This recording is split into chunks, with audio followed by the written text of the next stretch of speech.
What's up, everybody? Dave Gluckner here from Fourth and Go. Didn't get to do our Wednesday show this week. We'll be back next week down in Florida, trying to soak in the last few rays of sun before I get back up into Philly and watch my Sixers tomorrow night. So what do we got? Huge series. Sixers kind of fell off at the end of the season.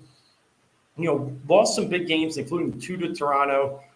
Kind of, at this point, starting to lose some confidence in really what this team was projected to be after the trade deadline. Harden sure hasn't been himself. He shot 33% in 2 games versus Toronto. Embiid as well, 38%. Toronto's creative, knows ways to double. It pains me. It hurts me. But yeah, my heart says Sixers. My head says Raptors. So when you split the two, I'll say this one goes 7. And who you trust in the 7th game, Nick Nurse or Doc Rivers? I think we all know the answer. So I'm going to say Raptors in 7, as much as it hurts, and hope I'm wrong, and we see the Sixers team move on to face Miami. With that said, the remaining plays in the round, NBA doesn't present a lot of upset opportunities.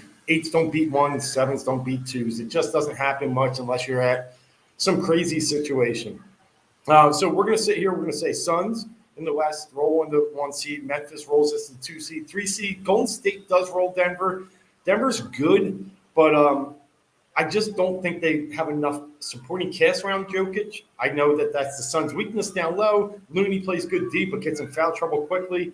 But I do believe in the end the Warriors will pull that one out. And then I like the Mavericks to beat the Jazz. I'm a little concerned about Luka's injury. Missing game 1's big, but I'm still going to go with the Jazz are in disarray. They don't want to play with each other. They're just totally dysfunctional is a good way to put it. So I'll roll with the Jazz. They've been really good since the Dinwiddie trade. Luka's got to play, obviously, but maybe they can pull one out without him. They can't pull 2-3, and definitely not the series. In the East, Heat roll with whoever they get. They're very similar to the Suns. I do think the Hawks present somewhat of a challenge, could push it to 6. But I do think the Heat get there. Big one, 2-7 in the East. The one time you could present an upset with Brooklyn. I'm going with the Celtics, though. I think the Celtics play on 6 or 7. This is perfect for Boston. They've been playing the best, and they feel disrespected.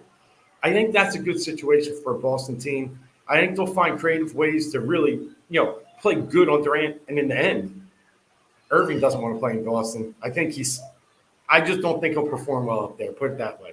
I don't want to use the word scared, but I just think he'll put up a fight for a little bit and then might just back down. That's a rough crowd. And then lastly, 3-6 in the East. Come on, the Bulls. Come on. Yeah, the Bucks were smart. They punted on that last game of the season, number 82, just to get this Bulls team. Bucks in 4. All right. Again, hope I'm wrong. Watch the games tonight, playing games. I like the Hawks. And, quite honestly, I like the Clippers. I know New Orleans has been playing really well, but I think the Clippers defense, I think Tyronn Lue will come up with some creative game plan to throw something at C.J. McCollum and make the other guys like Jones and, obviously Ingram beat them. So that's the 2-minute drill. I'll be back up tomorrow watch game 1 of the Sixers. Hope we take that one, and then I'll be going to game 2. Can't wait for that. Hopefully this team puts it together. Let's go Sixers. 10-9-8, 76ers.